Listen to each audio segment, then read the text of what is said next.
Okay, so I have a very cool mediator here. Her name is Alice Shikina of Shikina Mediation and Arbitration. And if I may just read a bit that I wrote down as your introduction, because I love the introduction. I love the idea for for this episode today. So the title of the episode is Kickboxing and Mediation: What They Have in Common. And they do have a little something in common. Here's what they have in common. And this is from your website, Alice. Overcoming fear, using grit and courage to do so, and dealing with exhaustion that can dampen your ability to remain steadfast.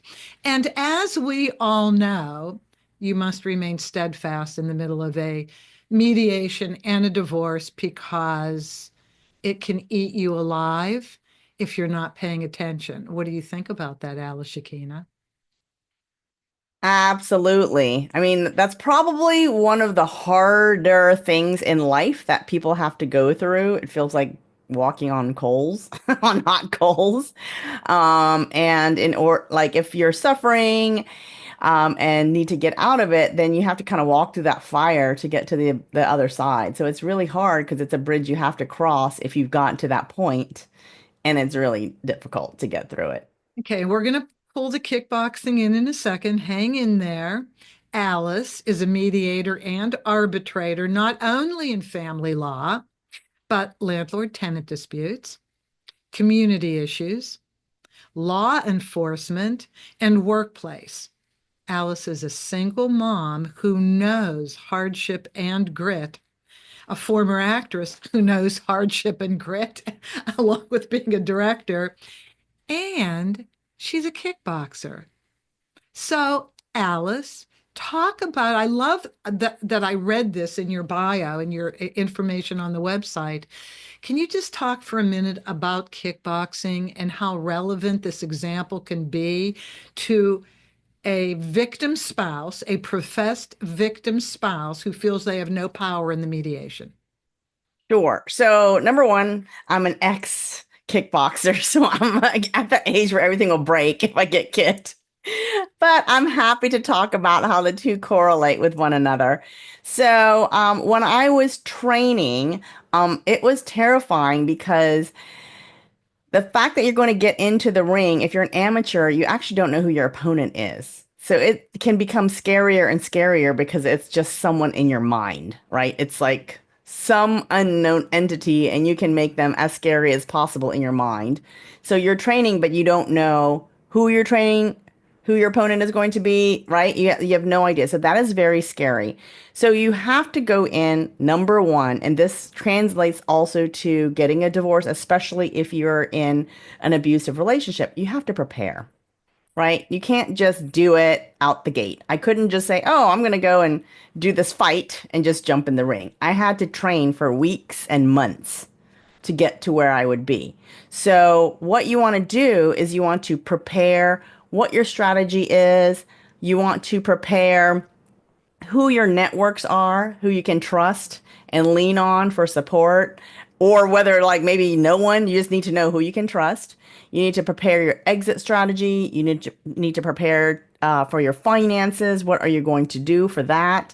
Where are you going to stay? So all of those things really directly translate to the time that I was training for boxing, kickboxing, because I had to do probably 3 months of very like hardcore training. I trained 3 hours a day, 6 days a week, right? So that was a lot. Luckily, I was working part-time at that time, but it's a lot of time and energy.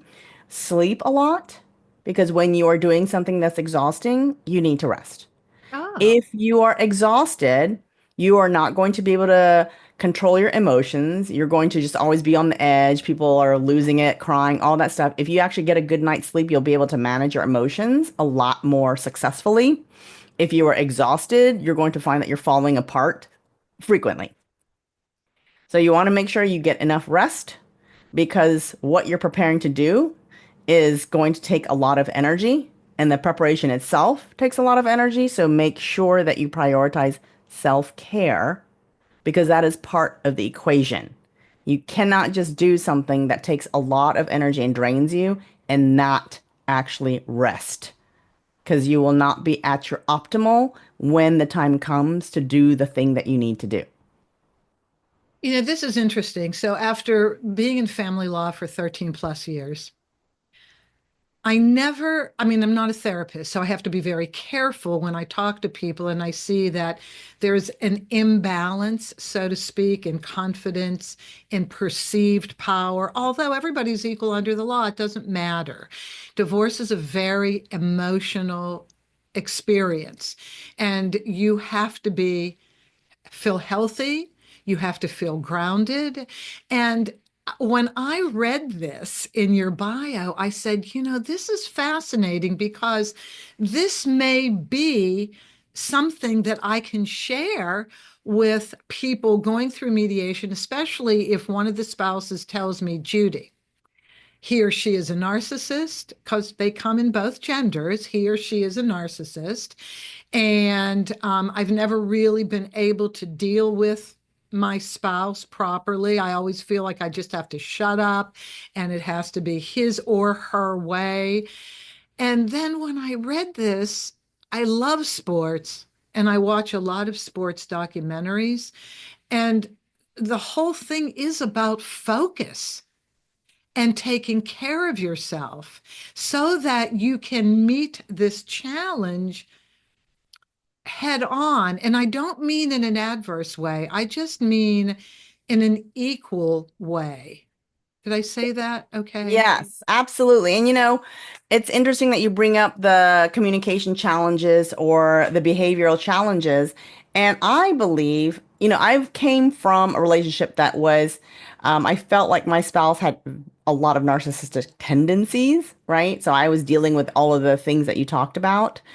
And at the same time, at that time, I actually was not aware that I did not possess all the communication tools and skills and strategies in order to combat that kind of bad behavior. So I would recommend that for people who say that, part of the preparation is learning the skills to be able to go against an opponent. I'm using opponent in like a sort of, not exact word, but opponent, meaning your soon to be ex-spouse, just like I'm training to kickbox an opponent. So if you're going to go up against someone and you feel like you are being abused or manipulated, get the skills that you need so that you can at least maybe up level. You may not be able, there's always going to be that power imbalance, but you want to at least know some ways to be able to combat them at the level that they are operating at. Okay. So when you were going through your divorce, were you already a mediator? No, I was a mediator like several, like maybe 6, 7 years later. Okay. Now this is interesting because we've been mediators for a long time, both of us. And I always think it's a good thing if a mediator is a party to a mediation for themselves so that they can really feel. And I was in a business mediation at the onset of my family law work. And I really valued being in the mediation because, well, I certainly didn't know as much then as I know now about family law, but I was still presiding over mediations. And to feel what people feel, to be able to empathize, I felt that would give me um, tools to be able to observe and understand what was going on, body movements. You can tell when people are on edge. But when you say the communication tools, this is where it's at. It all centers around communication and how well people practice that communication in the mediation. So, can you share some communication tips with us? Sure. So one of the things that you want to do is acknowledge what the other side has to say, particularly if you feel like your soon-to-be ex-spouse is narcissistic. Then you want to just say, look, Judith, this is what I'm hearing you say. I'm hearing you say, and then you repeat the whole thing. Don't ever use the phrases, I understand, or I hear you. Like, put those in the garbage because they are useless. You really want to say, this is what I'm understanding you to tell me.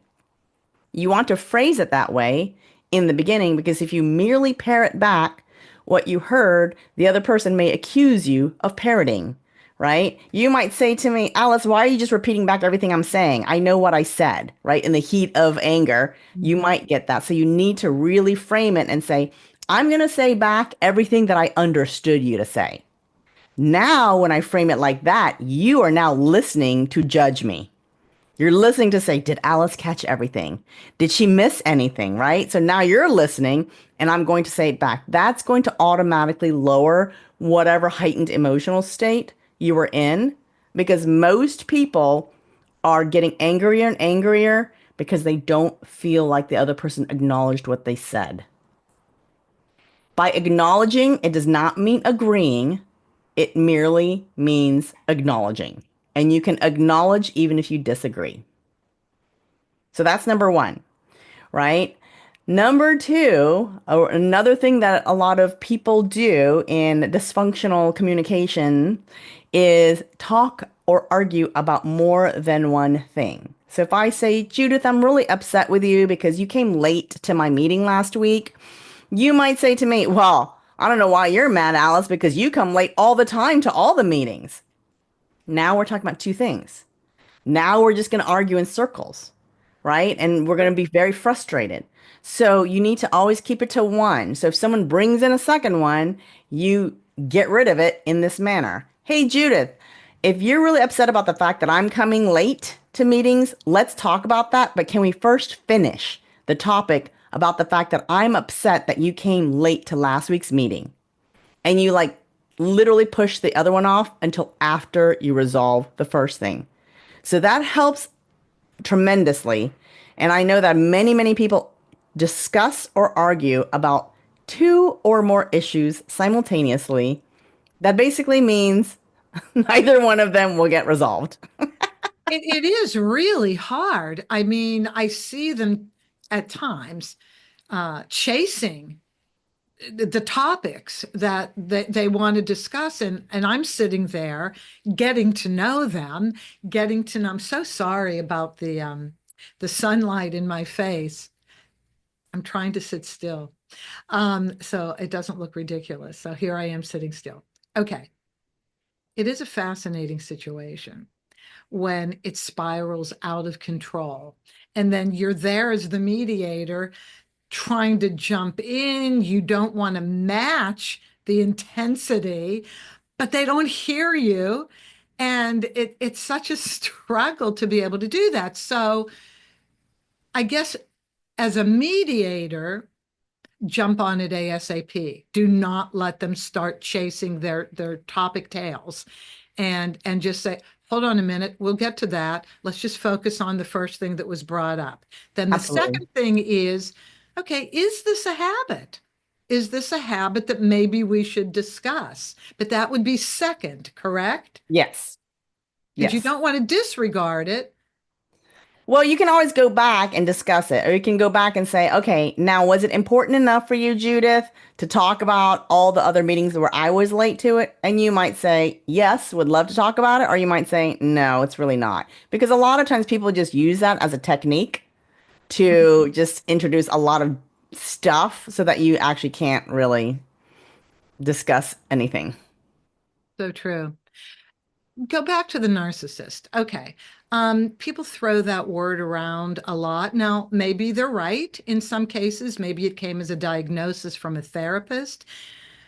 Maybe it's they no therapist, but you just seem to be a narcissist. So here's what a narcissist is. Well, you tell them. Well, I think that people feel like when someone refuses to apologize, these are symptoms, right? Just symptoms, not like actual diagnosis.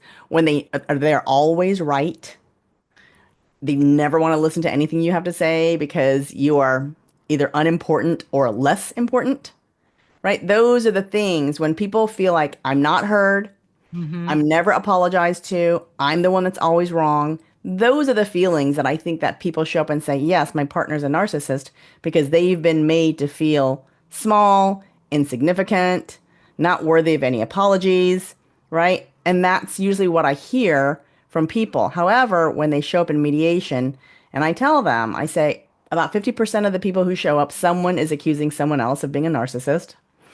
However, I have never had like really bad behavior in my mediations. I control them, so the temperature is like the emotional temperature is very low. Okay, and so I want to add to that too, that I've never seen those traits in front of me. Not never, but barely, barely. Um, so, point well taken. Okay, you said that. I understand that's what your concern is. But first of all, I'm not there to be charmed. So that's the other thing people say, oh, he or she will charm you. I'm not easily charmed. I'm there to help you come to a decision, a compromise, settle some points so that you can move forward and finish the divorce. That's all my job is. Charming doesn't enter the picture, but I hope you're nice to me. I mean, I can't say that I don't want you to be nice to me, but I find it interesting, Alice, when there's a power imbalance. And one person clearly says, I feel like I'm not in control. I don't feel I'm the equal in here and all of that. And I say, well, in mediation, you are. There's no imbalance in a mediation. Here are your assets and debts. Here are your children. This is the co-parenting time. I'll run the disso master. Well, I mean, it's a process. So, how do you handle it when somebody says these things to you? I don't feel like I'm the equal in this relationship. So usually if it's pretty strong of an imbalance or pretty big of an imbalance, I will usually allow one or both parties to request a caucus session. I Oh, know right. that Yes. not Yeah. all mediators who do divorce mediation allow that because they want to remain or look like they are impartial and they feel like going into a caucus session. For your listeners, caucus means separate sessions. They are somewhat nervous that it's going to look like they're on one side and not the other. However, that is my secret sauce to getting everyone to a resolution. Like I use it every time because when people feel like they're in a safe space, they can think properly, they can strategize properly, and I can go back and forth, and I'm just basically taking their message and bringing it to the other side. So sometimes it's a lot easier, especially when we're talking about money. It's a lot easier for Alice to go and tell your soon to be ex-spouse what you would like, as opposed to you saying it directly. I couldn't agree with you more. My training was the same. It was transformative mediation is one of the three types. And when I got my first training, it was at the Los Angeles City Attorney's Office, and they would not let you separate people. It was a free service to the residents of LA County. So I thought, okay, well, that's, baptism by fire, and you did your best, and I did well. But I could see when I got into my own practice, the benefit of at some point, not for the whole mediation, I mean, generally people can sit there at some points, but at some point to separate them because, first of all, you can tell at a certain point if somebody's holding back because they may be a little fearful. You just look at physical cues. And so to separate people so that you can have them breathe and relax and just I just say, so what aren't you saying? Yep. Or What I'll just is it that say, do you do the same thing? yeah, I go, okay, Judith, what's going on? Yeah. Yeah. Tell me what you're fearful about, and then let me deal with that and we can move it forward.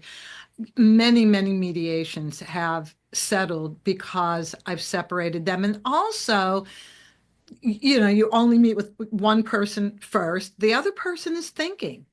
They really use that as an opportunity to chill, to reflect, and quite often they come back a little softer.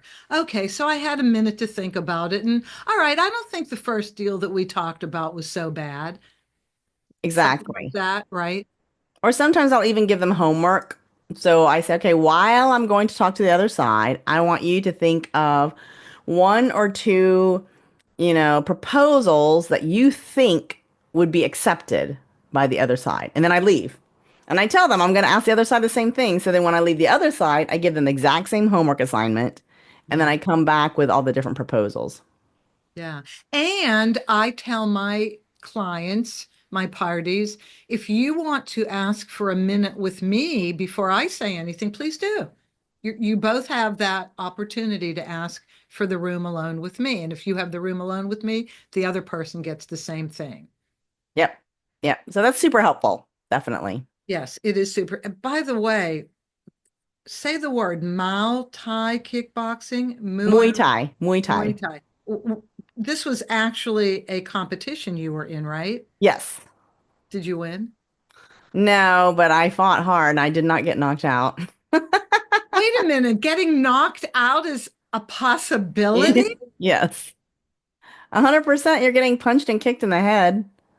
Alice, why did you take that? Why did you engage in that? Well, I was shortly after my divorce and I found this activity sort of by fluke. I wasn't looking for it. It sort of landed in my lap. And then the coach at the time said, "Hey, do you want to fight in a national tournament?"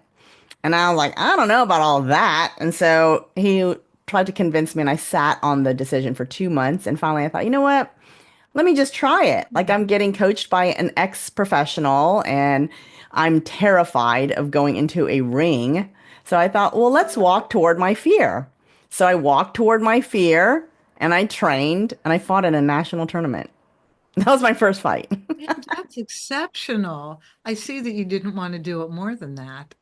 Well, I fought a couple more times after that. They were not national tournaments, they were locals. Yes. So I did fight like 3 times. My TEDx coach, uh, in his mid 60s, still goes to weightlifting competitions. Oh, really? Yeah, pretty impressive. Oh, Pretty that's wild. impressive. Okay, so hang in there. Let's talk about some of the most difficult issues to mediate. They're always my fun topics. Um, Moving away with the children, one parent moving to another state. Where would you rate that 1 to 5 on the list on the difficulty list? So I have a good story for that one. Okay. So I had a couple come in and they'd been fighting for several months about the move away order. They were nearly headed towards court. And I am also a negotiation coach, so I do that as well. And so the benefit when people work with me is I'm able to coach them on how to negotiate their deals so that everyone gets a win-win, right? So when they came to me, they're just at their wits' end. They didn't really see a solution. Someone wanted to move to Southern California, the other one was here. So when I did the Here little, being Northern California. thank you, yes, in San Francisco Bay Area, and I did exactly what I told you I do, which is, hey, can you come up with some kind of solution that you think the other side would accept? So the solution from the one staying in the Bay Area was, I will give you more alimony. And that was not on the table until I requested them to think of something. So they said, fine, I'll offer more money. And then the other side offered to come up to the Bay Area via airplane with the kids like once or twice a month. Like it was a lot. Wow, I think they were going to that come is a down. lot. Yeah, so she was committed to doing that because she wanted to move closer to her parents.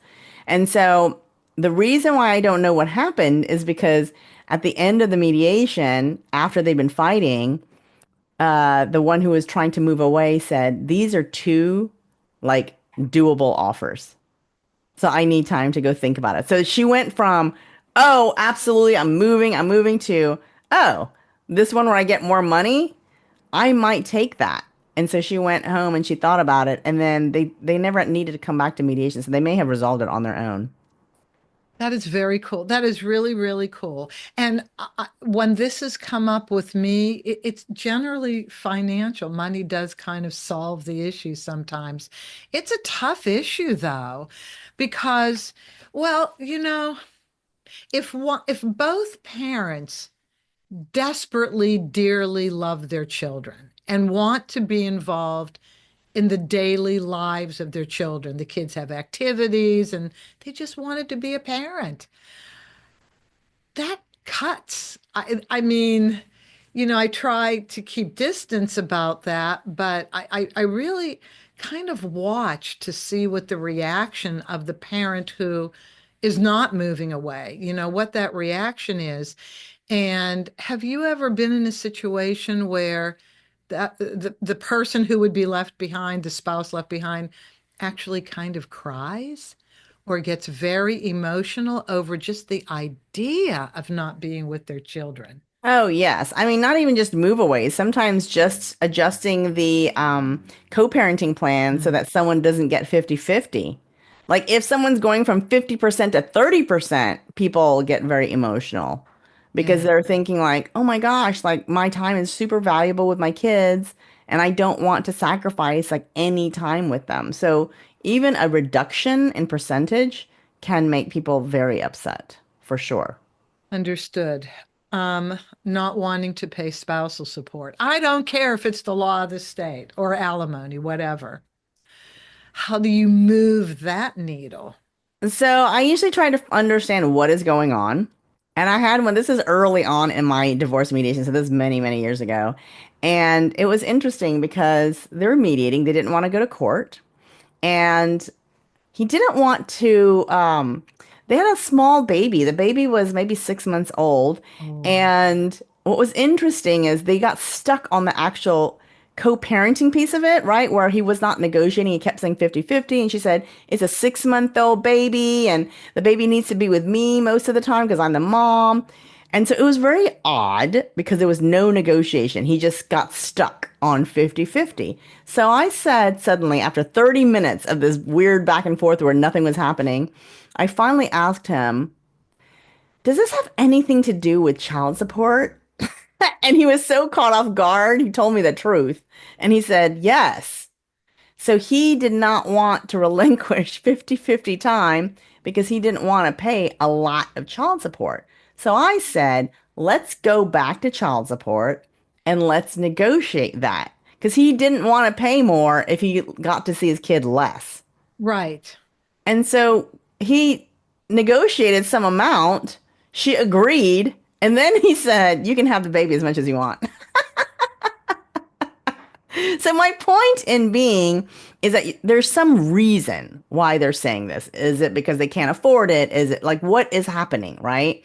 So I Yeah. really try to dig down deep because sometimes I have noticed if someone is not involved in the finances of the marriage, then whether or not they're good at finances is not as relevant as the fact that they're like, I don't really have a clue. I don't know what's going on because I haven't paid attention to the finances of the marriage for years and years and years, right? Right. Right. And then you can imagine if you're the spouse who's not really paying attention and someone else is just giving you money every month, and you know that, let's say your spouse got a raise and they're making $500,000. So in the person's mind, this could be someone who's very smart. So it doesn't matter about intelligence either. All they're thinking is, you made a 500,000, so I would like half. My half is $250,000. They're not thinking about tax implication. Right. They're not thinking about the fact that, I don't know, maybe like a lot of that went towards like community debt, right? That they paid something out. So there are a lot of Right. things, but like the person who hasn't been involved, they just kind of get stuck to one number that they know, the one number that they know, which is how much money you made, right? Right. So what I do is in those cases where someone might be asking for a lot of child support, they might say, I want $10,000 of child support because you make a lot of money. I will ask both of them to write down a budget of what it is costing them to live every single Mm, month. And absolutely. specifically, once they're split, because you and I know there's additional rent or mortgage if you're now living separately. Right. So we go line by line, and I literally handhold because I know that it is like sometimes too many numbers on a spreadsheet is very overwhelming for some people. And so they just look at it and they're like, this doesn't tell me anything. So we go line by line and we're doing a minus and a minus and a minus. So I'm like, okay, how much do you start off with every month and what the taxes get taken out and this or that? And then we go through all the budget. And then I say, Yep. okay, what's the total at the bottom? And a lot of times, the spouse who was demanding a lot of money will look at that and say, there isn't any money left. And I'll say, okay, so we need to like figure out what is reasonable. So I use math as a Yes. strategy to help people get to a reasonable number. Because if we're just talking random numbers, we're not doing the math, Yes. people are asking for all kinds of stuff. Absolutely. And funny enough, I do the same thing, and I bet a lot of mediators do. And that is emotions can dissipate once you go to numbers. The numbers don't lie. The numbers don't really have an emotion other than that's not enough money for me to live on. But other than that, no, we can be arguing about the house. I mean, they can be, disagreeing about who gets the house and all that. Well, let's just do the math. Let's do the budget. Let's see who can afford it. And then then you don't need to say anything. It's right there, black and white on paper. But how about spousal support, though? The toughest of all. I It know, is. right? I think it is. It's pretty tough. I mean, I still do math.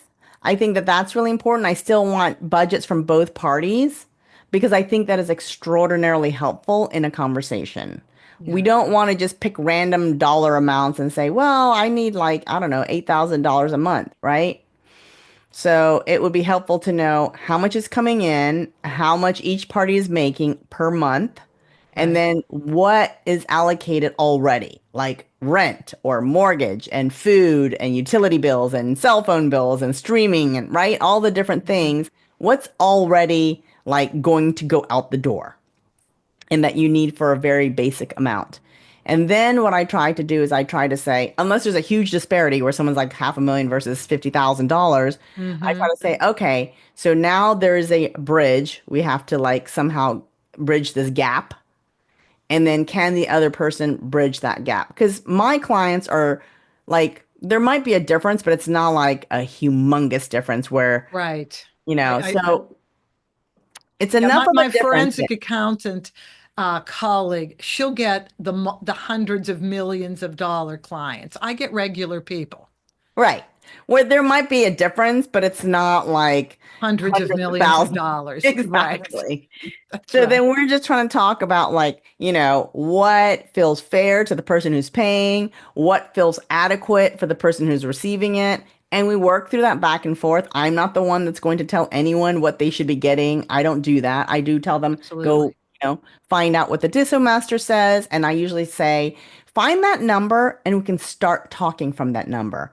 Now, it will not land there. That is the starting point. Then that Yes. number may go up or it may go down based on the conversation, but it Right. gives you a ballpark idea of what you would get if you went to court. Now, people come to mediation, they try to get that, and I say, no, no, no, no, no. That is what you get when you pay for court and trial and everything that comes with it and all the emotional baggage that comes with going to trial. I said, so we're not going to go to mediation to get that number. We're going to mediation knowing that that's a number you can get if you go to court. But since you don't want to go to court, let's figure out something that works for everyone.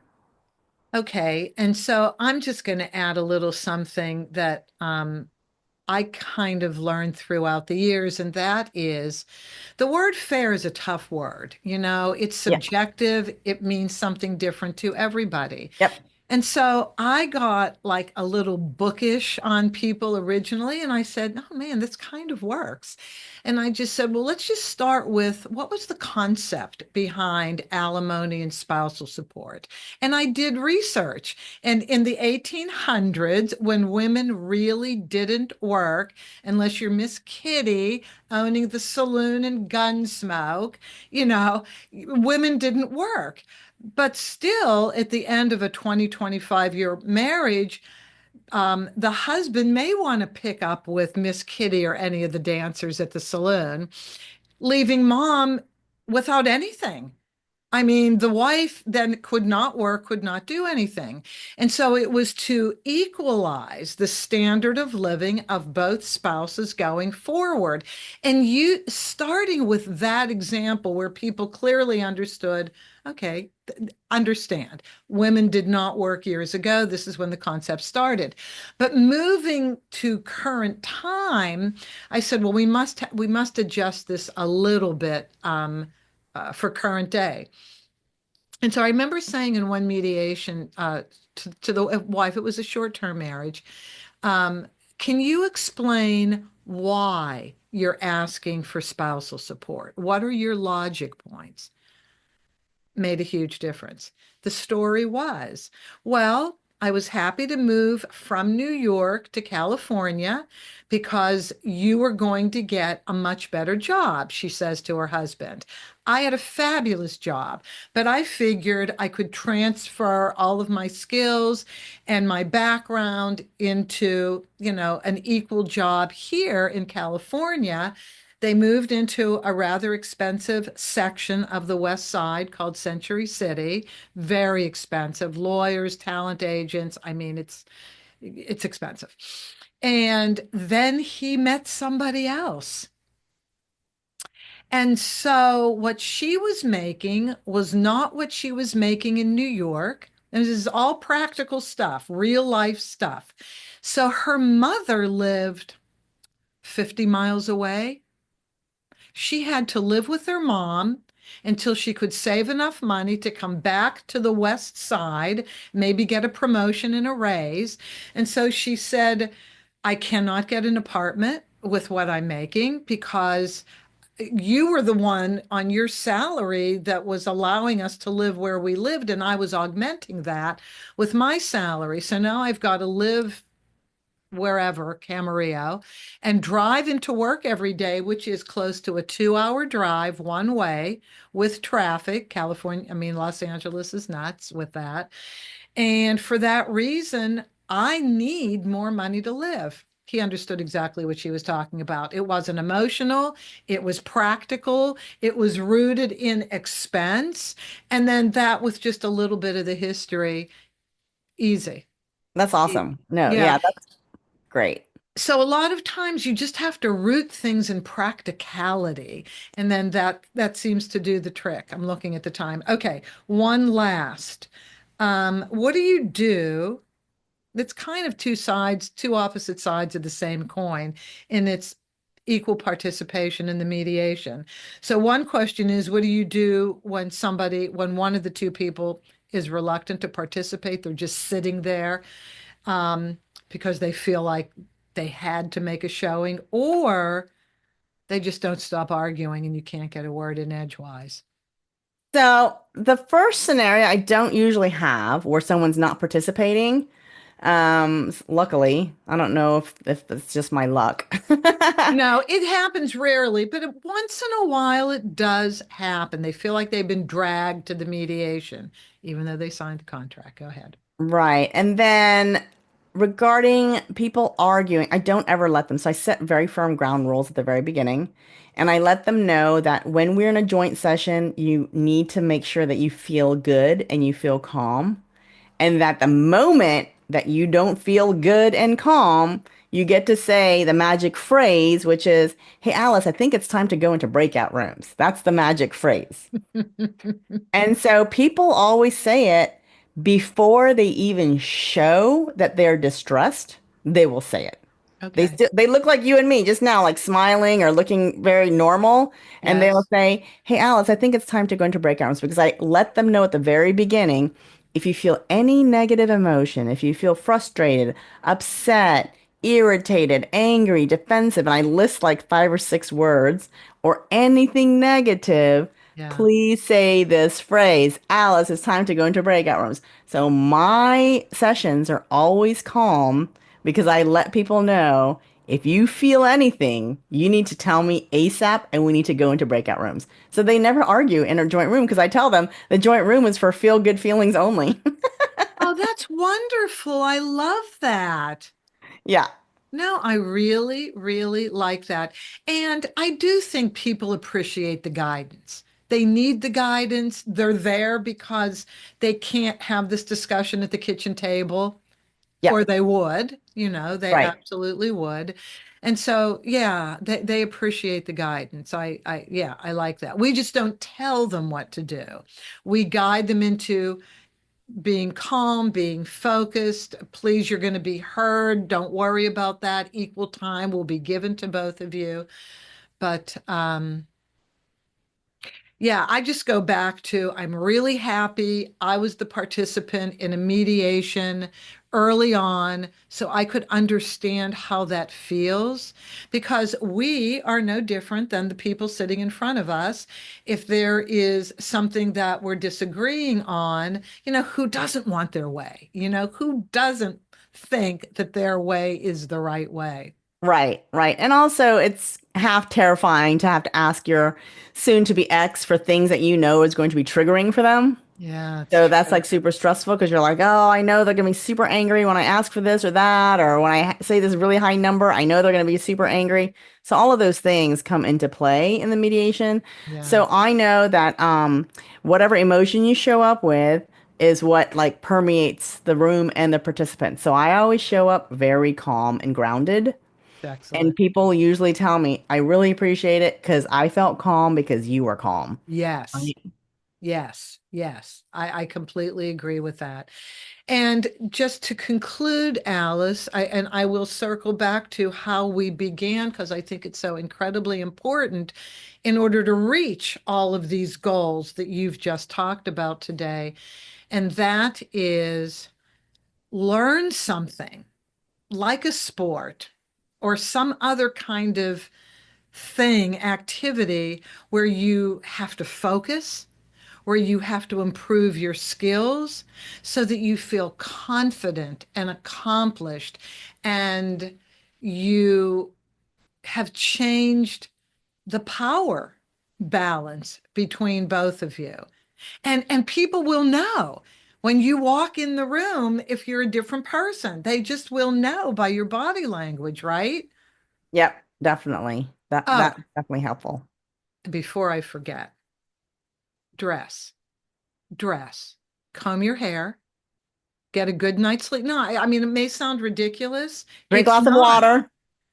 Drink water, eat a decent meal in the morning, get your rest, but look good. When you put pride in the way you look, and looking good means you can be casual. We're not talking about look like you're going to a formal affair, but I've seen way too many people walk in and it's equal men and women they just look disheveled. They look like they're not on top of their game. They look like they're not in control of themselves. And I just think it's really important because it makes you feel good. When you pay attention to how you feel and how you look, it bodes well for you. Right, right. Definitely. Definitely. Thank you. Alice, I mean, look, I should just sit still and let all this shadow come on me, but is there something you would like to add that you really wanted to bring forward that I haven't addressed? Let me think. I think that, yeah, I just want to reiterate that for people who feel like, oh, I'm dealing with a narcissist or, oh, I'm not being listened to, if you try to acknowledge what they're saying, it will definitively change the dynamics because usually the other person who has bad behavior is having bad behavior because they feel like they're not being heard. And then both parties are actually feeling like they're not being heard. And so I think it's really important not to just acknowledge, but if at all possible, set some ground rules before you're ever in a conflict, just like we set ground rules in mediation. Because Judith, you and I both know we would not be able to be successful mediators if we did not have those ground rules that we can police. Because once everyone agrees to the ground rules, it's super easy to police. Because if you agree to not interrupt, and I say, hey, Judith, you're interrupting, more than likely you're going to say, oh, oops, sorry. I know I agreed to it, right? If you make Yes, those agreements yes, prior to any kind of yes. conflict, say, hey, can we agree not to interrupt? Can we agree not to raise our voices? Can we agree not to badmouth each other, call each other names? All of those things, make those agreements, even write them out and sign them, but then Mm-hmm. hold Mm-hmm. yourself accountable. Do Right. not break your rules when you're in a fit of rage. Just stick to the rules or also make an agreement that if one of you is upset to take a break because you're never going to get through any argument if somebody is like really heated. Take a Yep. break, walk Yep. away from it, do some breathing, go walk around the block, come back when you're calmer, and then finish the conversation. I It'll go a agree. long way. I really do agree. And I appreciate those rare people who say, you know what, I'm getting upset.